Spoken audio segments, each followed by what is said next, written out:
Hi guys, how are you all today morning? Good morning.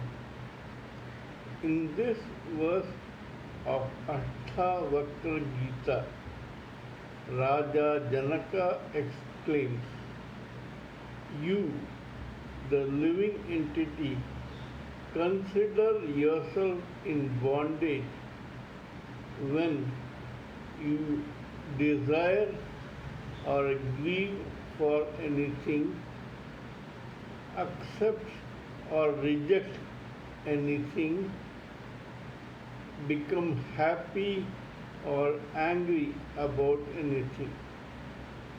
And all these six stages, you bind yourself. Nobody does that. It is you who come into bondage. Unless and until you cut this bondage asunder after knowing about the self, you will remain in bondage forever.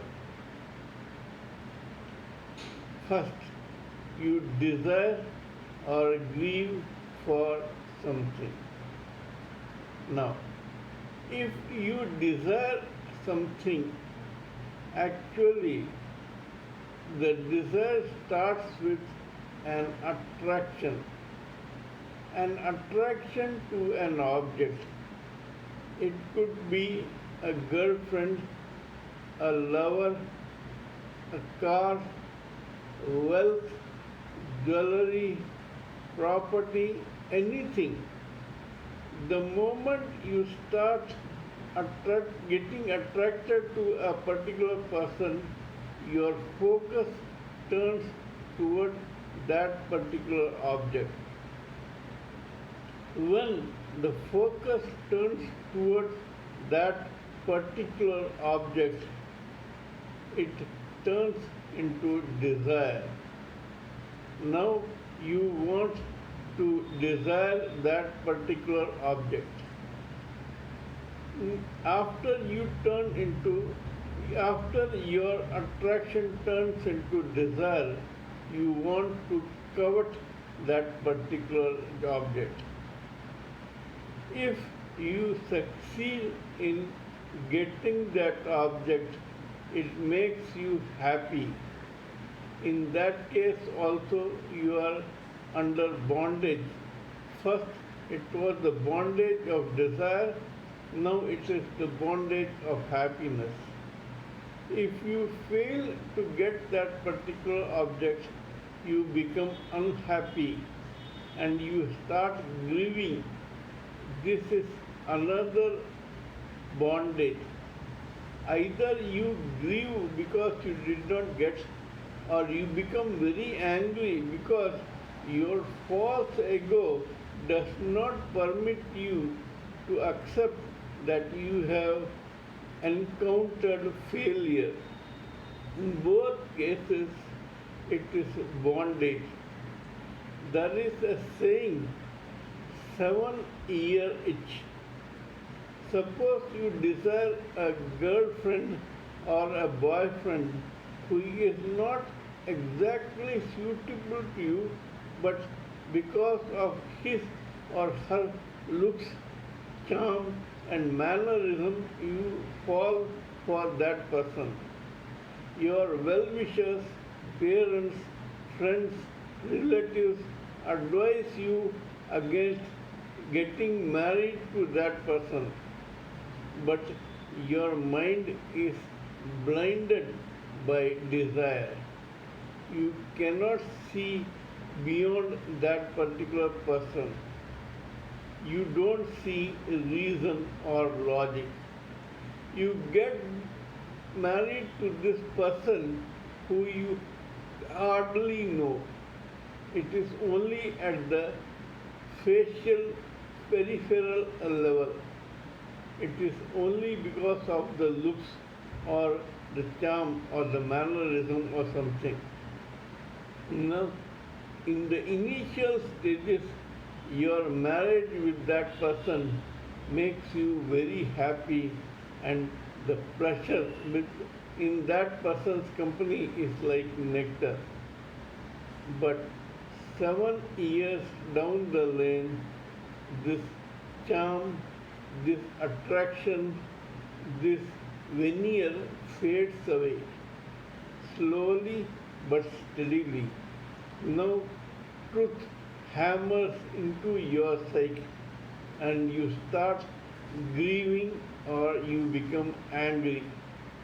You hate that person, and that person hates you. This is bondage. Initially, you are bound by the desire and the covetousness of your psyche and your false ego. But now you are bound by this hatred for each other, where there is no escape because now you are a family and you have got kids. The running around, the counseling, the running to the court, etc., starts and makes life miserable. Similarly, don't accept or reject anything without careful scrutiny. You may choose a friend for that friend's wealth, social standing, caste consciousness, caste, creed, race, color, etc., without knowing what the true character of that particular person is.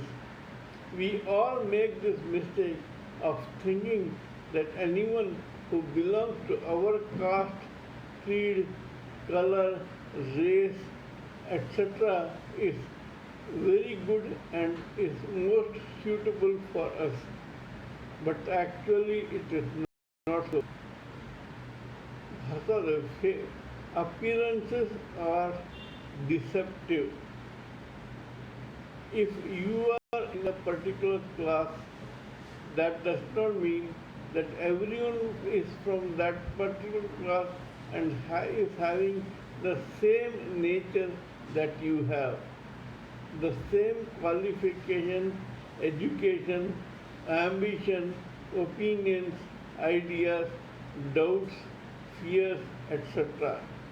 For all you know, that the person who you accepted as a friend turned out to be a discriminating, tension-ridden, angry, short-tempered, haughty, discourteous, and arrogant person. If it is so, you are stuck with friendship with a particular person who you would like to do away with. This may lead to serious trouble. There may be differences of opinions, quarrels, violence, even murders and crimes because you have chosen the wrong person. Similarly, rejecting a person who is otherwise very nice is a sin and a bondage that cannot be pardoned. Just because that person belongs to a caste, a creed, a race, a color, etc., you cannot take it for granted that person is bad. As I told in my previous video, many a time, many a people have regretted rejecting people from the other race only to find that that person was a gem and a real asset who could have been made into a friend long back. We should remember this and we should play our cards accordingly. The best way to do that is to be self-realized, and we should abide in the self so that we are detached towards everybody and we don't have a discriminatory attitude towards anyone. As far as wise, self-realized persons are concerned, they have an equal eye towards a beast, a tree, a human being of any race, caste, or creed, and they don't differentiate between people. Please remember that that is the way to live in this world. If you are self realized and you understand your actual identity with the self, then you will not make such mistakes which one makes when he or she identifies with this mind body complex.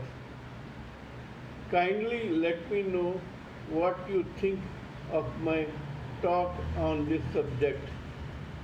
Please subscribe to my channel if you feel that I am talking sense, and press the bell icon so that I can inform you about my other videos, those which are past and those which are going to come in future. Till we meet in my next video, it is good morning from TSV Raghavan.